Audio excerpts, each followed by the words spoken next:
जय परशुराम आप सभी को। और मैं आग्रह करूंगा कि जो भी सामाजिक रूप से सक्रिय भाई हैं उनको इस लाइव के माध्यम से जोड़ने का कष्ट करें।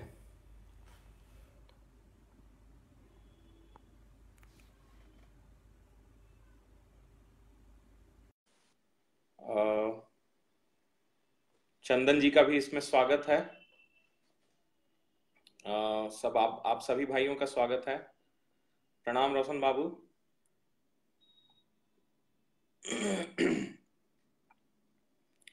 ज्यादा से ज्यादा भाई मैं आप सभी से अनुरोध करूंगा कि जो भी सामाजिक रूप से सक्रिय और जिनकी सामाजिक रुचि रुचि है उन भाइयों को, और खासकर जिनकी नहीं भी रुचि है, तो उन्हें भी प्रेरित करें कि समाज हित में वो आगे आए।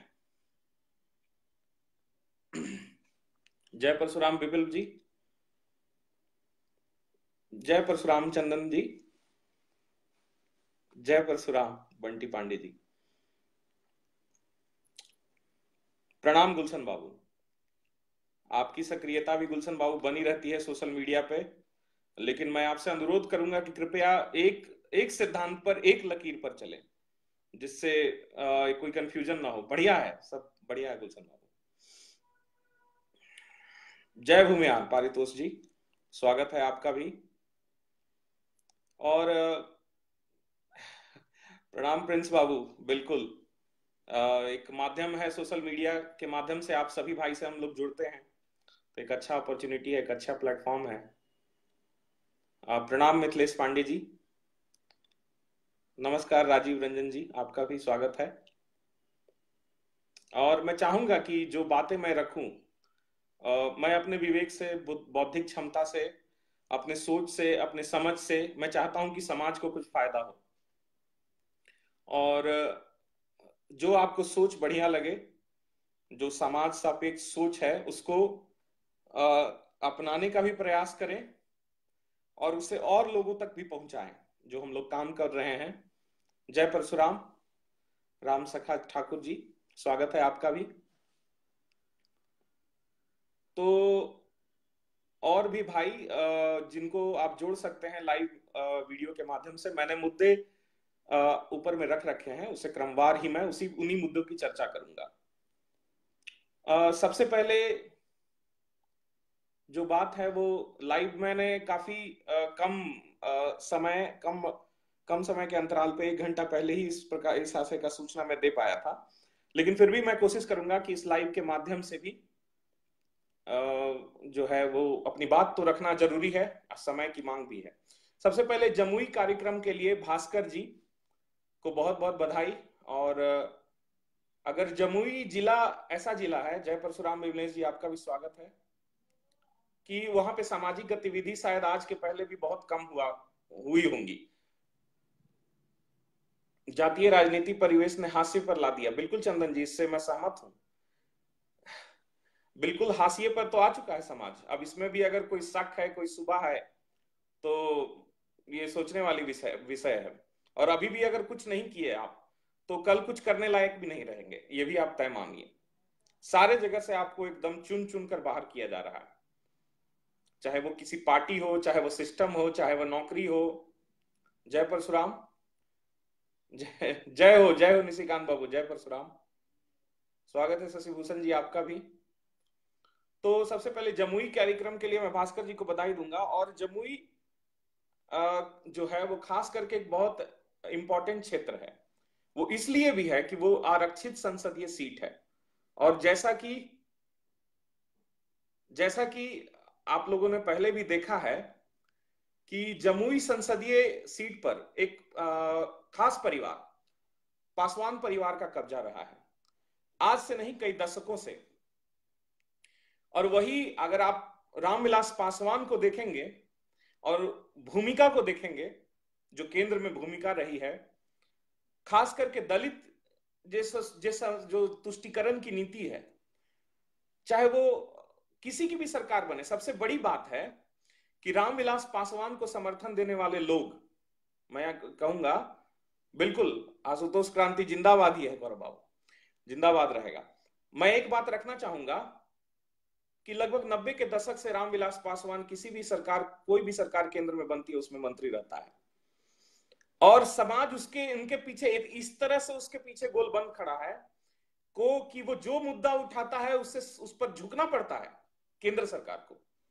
आपने देखा होगा कि रामविलास पासवान ने कैबिनेट से भी इस्तीफा दे दिया वाजपेयी जी के समय में, और मैं समझता हूं कि मुद्दों के आधार पर जो राजनीति होती है उससे समझौता रामविलास पासवान ने नहीं किया, और हमेशा दलित तुष्टीकरण की नीति पर अब चलता रहा।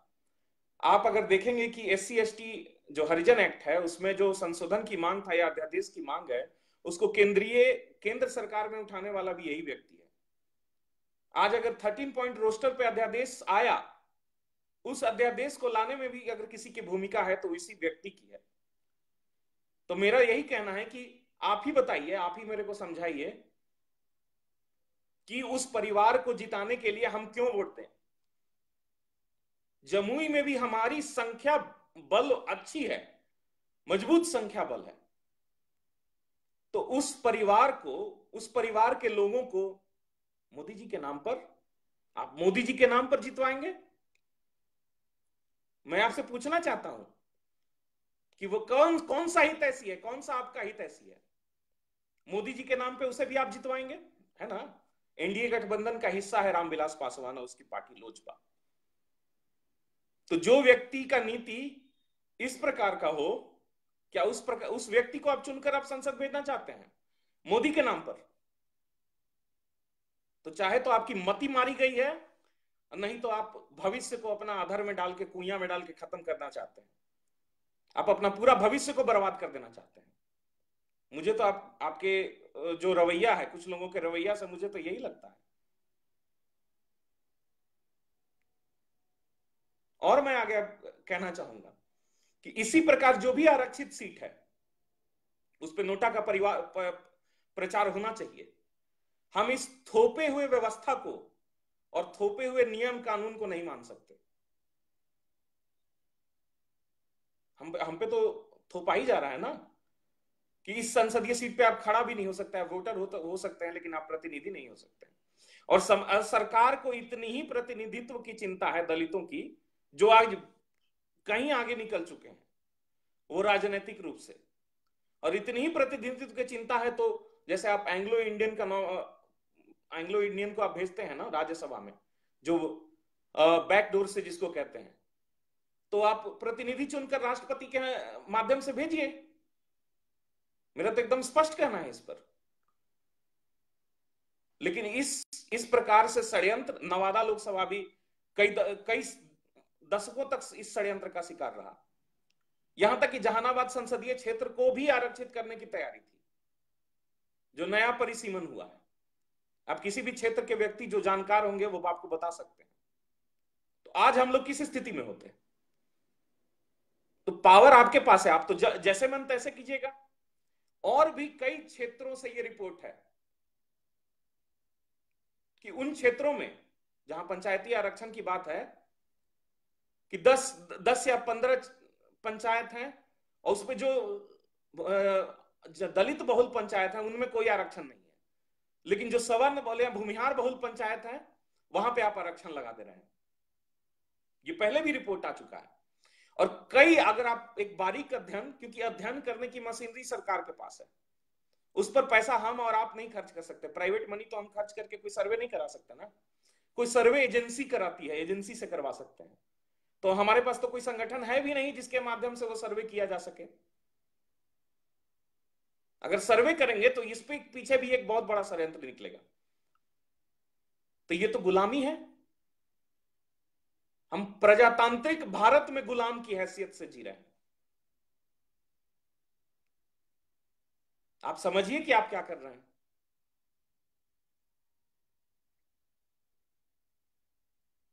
आप सोचिए और इसकी चर्चा कीजिए, आपस में चर्चा कीजिए, लोगों के बीच चर्चा कीजिए, अगर अपने आप भविष्य को आप बचाना चाहते हैं तो। और समाज की भूमिका पे मैं कहूंगा, अब आप चुन के जाने वाले में तो है नहीं, रहे नहीं ना।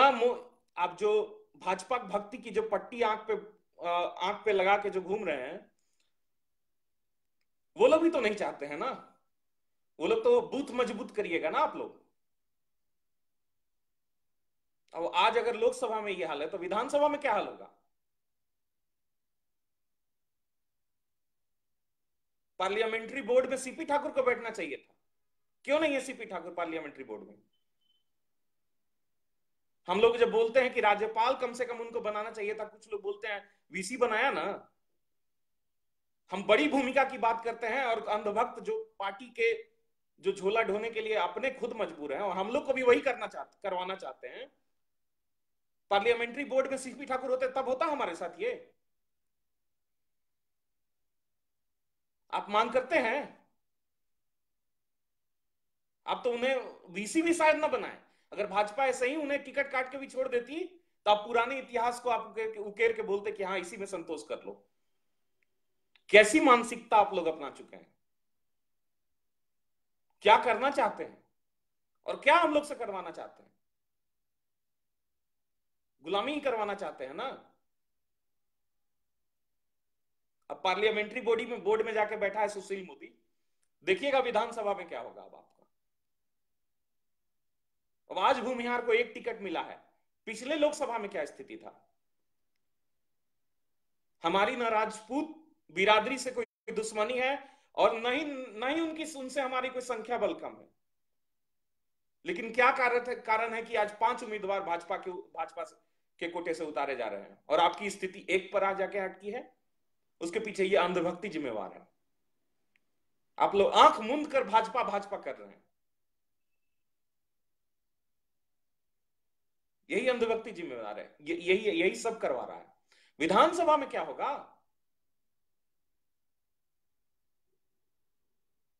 और आज कहते हैं ना, जिस समय सदन में आपकी प्रतिनिधित्व खत्म हो जाएगी ना, उस समय बटाईदारी बिल भी लागू होगा। आप एक से एक सरकार के आपने देखा कि विरोधी फैसले इंप्लीमेंट किए जा रहे हैं। आगे और होंगे। और क्या होगा? जब सड़क पे उतरिएगा तो गंभीर आपराधिक धाराओं में लड़कों को जेल में ठूस दिया जाएगा। बेलागंज में क्या हुआ? सिथौरा में क्या हुआ? सरकार दमन की नीति पे चल रही है। और दमन तो ऐसा होगा कि अब देखिएगा कैसा दमन होता है। आपके प्रतिनिधि नहीं रहेंगे तो प्रशासन में आप साफ हो गए, आपके आप प्रतिनिधि भी नहीं रहेंगे तो कल बेलागंज का घटना होगा तो उसे उठाएगा कौन सदन में? मोदी जी उठाएंगे आपके?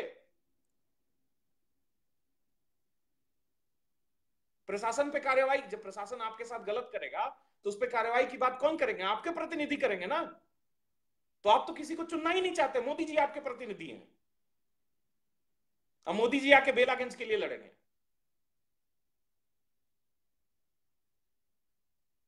पता नहीं आप लोग क्या करना चाहते हैं। अब विधानसभा में क्या होगा? अब बटाईदारी बिल लागू करेगा, देखिएगा। फाइल रेडी है उसका। ना आप वोट देते जाते हैं, सब तो जाके बाहर मकान बना लिया आप। वोट देने से आपका मतलब रहा नहीं। जितना देहाती क्षेत्र है जो आपका, जहां संख्या बल था, वो सब छोड़ के आप चले गए, शहर में चले गए। वोट देने भी आप नहीं जा रहे हैं और आप अपने प्रतिनिधित्व के लिए भी चिंता नहीं। आपको तो चिंता देश की है।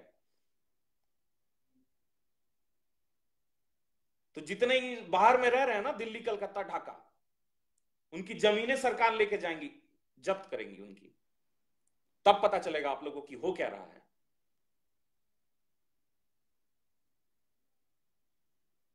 इस समाज को आपस में लड़ने से और आपस में संघर्ष करने से फुर्सत नहीं है आज तक।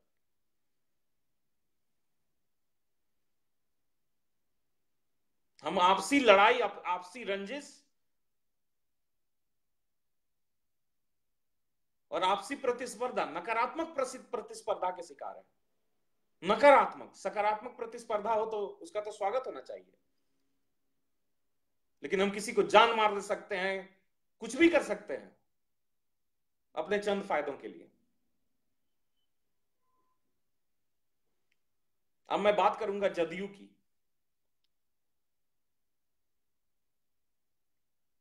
जदयू में शायद एक से ज्यादा भूमिहार को भी टिकट मिल सकता है। जो वर्तमान सियासी स्थिति बना हुआ है, हम नहीं जानते, नहीं भी मिल सकता है। लेकिन आप लोगों ने देखा होगा कि बीजेपी एक डिसिप्लिन, थोड़ा थोड़ा डिसिप्लिन ऑर्गेनाइजेशन, टिकट देने के मामले में उनकी पृष्ठभूमि देखी जाती है। लेकिन जदयू जैसी भी क्षत्रिय पार्टियां वो पृष्ठभूमि देकर टिकट नहीं देती हैं, वो अपने शीर्ष नेतृत्व की भक्ति पर टिकट देती हैं और पार्टी फंड में कितना पैसा डाल रहे हैं इस पे देती हैं। और अफसोस के साथ कहना पड़ रहा है कि जदयू जैसी पार्टी का फाइनेंसर भूमिहार बना हुआ है। पिछला इलेक्शन में क्या हुआ था, जहानाबाद आम्रपाली ग्रुप अनिल शर्मा को टिकट दिया गया और मैंने सुना है कि काफी पैसा जदयू को दिया गया। यहां तक कि मैंने यहां सुना है कि नीतीश कुमार के हेलीकॉप्टर का खर्च जो पूरी तरह अनिल शर्मा ने वहन किया था, आम्रपाली ग्रुप वाले।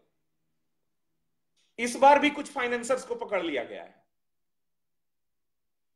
ललन सिंह है कौन? ललन सिंह तो पूरा पार्टी का फाइनेंस मैनेज करने के बाद, यही सुना जाता है कि ललन सिंह पार्टी का फाइनेंस मैनेज करते हैं। और फिर जलपुरा वाले नरेंद्र सिंह को मिला लिया गया।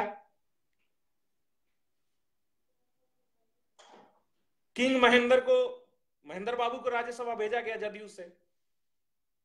तो बोड़ा के बोड़ा समाज का लोग ही पैसा उजलेगा और समाज का ही शोषण किया जाएगा। और सबसे बड़ा भुक्तभोगी कौन है इस स्थिति का? वो भुक्तभोगी आप होंगे। वो भुक्तभोगी नरेंद्र सिंह नहीं होंगे, वो भुक्तभोगी किंग महेंद्र नहीं होंगे, वो भुक्तभोगी अनिल शर्मा नहीं होंगे, भुक्तभोगी होंगे आप, जो इन चीजों को आप समझते नहीं है। जदयू को तो आपने समर्थन देना बंद कर दिया था ना। जदयू को आपने कहां चुना? पिछला लोकसभा में तो कई प्रत्याशी के जमानत जब्त हो गया। जदयू की स्थिति थी, जदयू को भूमिहार वोट नहीं दिया। विधानसभा में आप अपनी स्थिति देखा, क्योंकि राजद के साथ चला गया जदयू, तो भूमिहार उस समय भी वोट नहीं देंगे। और अभी क्या स्थिति है? वही फिर पैसों वालों को मिला लिया गया है और समाज बहुल क्षेत्र से उन्हें खड़ा किया जाएगा।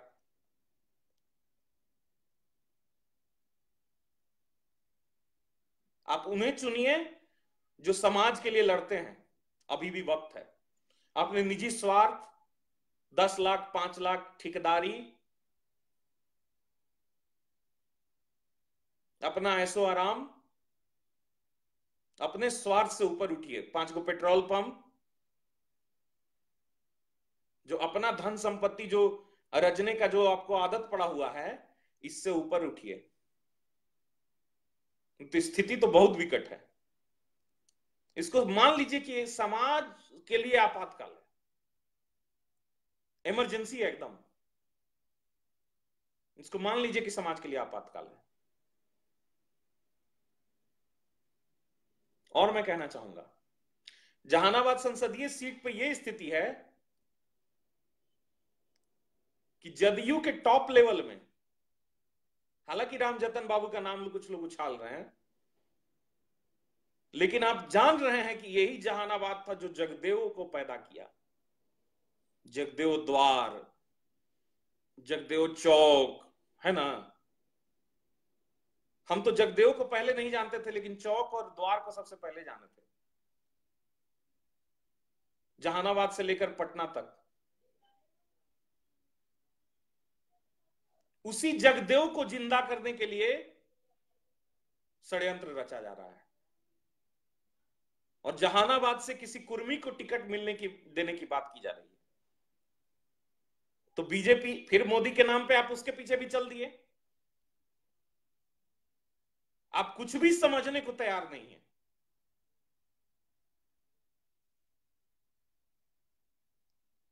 और राजद से सुरेंद्र यादव की दावेदारी सब कोई जानता है। और मैं और एक दुखद पहलू में कहना चाहूंगा कि हमारे समाज के ही एक कद्दावर नेता हर इलेक्शन में सुरेंद्र यादव के लिए लॉबिंग करते हैं, वोट ट्रांसफर करवाते हैं भूमिहारों का, अपने पेटेंट लोगों का। यह बंद होना चाहिए। ये खरीद बिक्री बंद कीजिए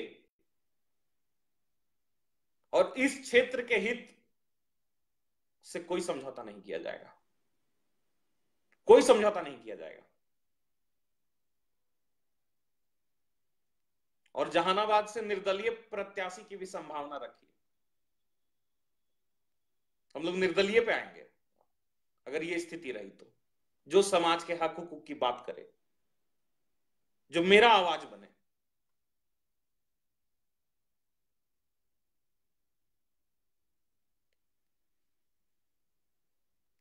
और सवर्ण की बात करते हैं आप, सवर्ण की बात करते हैं ना आप। मैं एक बात तो कहूंगा, स्पष्ट रूप से कहूंगा कि भूमिहार ब्राह्मण का ही मोबिलाइजेशन बिहार में हुआ है सवर्ण के नाम पे। जो पॉलिटिकल मोबिलाइजेशन हम लोग बिहार में कर रहे हैं, उस सवर्ण नाम तो आप दे सकते हैं, लेकिन वो मेजॉरिटी रूप से भूमिहार ब्राह्मण का मोबिलाइजेशन है। कायस्थ समाज की मैं बात करूं, भूरा बाल में का बाल ला, तो उसे ऑलरेडी प्रतिनिधित्व हासिल है। और मैं आपसे जानना चाहता हूं, तमाम सवर्ण संगठनों के लोगों से मैं जानना चाहता हूं, हम चाहते हैं कि सवर्ण आए, हम लोग प्रयास भी इसी दिशा में कर रहे हैं, कि कायस्थ समाज की आपके आंदोलन में कितनी सहभागिता रही है, मुझे आप बता दीजिए। भाजपा में आर.के. सिन्हा राज्यसभा सांसद, शत्रुघ्न सिन्हा लोकसभा सांसद, रविशंकर प्रसाद राज्यसभा सांसद व कैबिनेट मंत्री। तो मैं तो समझता हूं कि कायस्थ समाज को अपने जनसंख्या के अनुपात से ज्यादा प्रतिनिधित्व मिला। वो इसलिए मिला कि जो रविंद्र कुमार सिन्हा, आर.के. सिन्हा जो सांसद हैं राज्यसभा, अगर उन्हें आप फॉलो करते होंगे तो जिस समय बिहार सरकार का गठन हुआ था और एक भी कायस्थ को मंत्री नहीं बनाया गया था, उस समय उन्होंने अपने फेसबुक और ट्विटर अकाउंट से भी यह बात डाला था कि भाजपा के प्रति वफादार रहने वाले कायस्थ समाज से एक भी व्यक्ति को मंत्री क्यों नहीं बनाया गया। उन्होंने लिखा था। और हमारे समाज के नेता आज क्या कर रहे हैं? गिरिराज बाबू को सोचना चाहिए कि लड़ने के लिए आपको संसदीय सीट भूमिहार बहुल चाहिए, लेकिन काम आपका राजनीति हिंदुत्व पर है, और वो हिंदुत्व की राजनीति आपको पार्टी और संगठन में कितना ऊपर ले गई, एक बार मंथन कीजिएगा।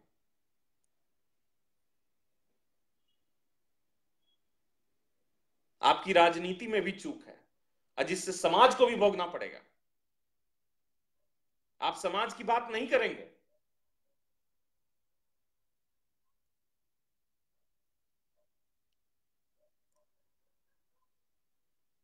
राजपूत समाज का भी मैं बात करना चाहूंगा सवर्ण पर। आप अपने आंदोलनों में कितना प्रतिशत राजपूत समाज की भूमिका देखते हैं? मैं बिहार की बात कर रहा हूं। आपने बंदी बुलाया, आपने प्रदर्शन बुलाया, आपने धरना प्रदर्शन बुलाया, क्यों? 10% आरक्षण में लाभ लेने वाला वह समाज भी है, लेकिन वह समाज सड़कों पे नहीं आया। आज 5 टिकट लोकसभा का भाजपा ने दिया उस समाज को, और पार्टियों से भी उसे कैंडिडेट मिलेंगे ही मिलेंगे, प्रतिनिधित्व तो मिलेगा उस समाज को। क्यों है ऐसा? इस पे मंथन कीजिएगा। और जिस समाज को ऑलरेडी मलाई मिल रहा है, वो आपके साथ आएगा? कैसे आएगा, मुझे बताइएगा। और समाज को फिर अंतर मंथन करना चाहिए, जो स्थिति बना हुआ है। मैंने अपनी बात रख दी है और आप सबों के प्रतिक्रिया का इंतजार करूंगा।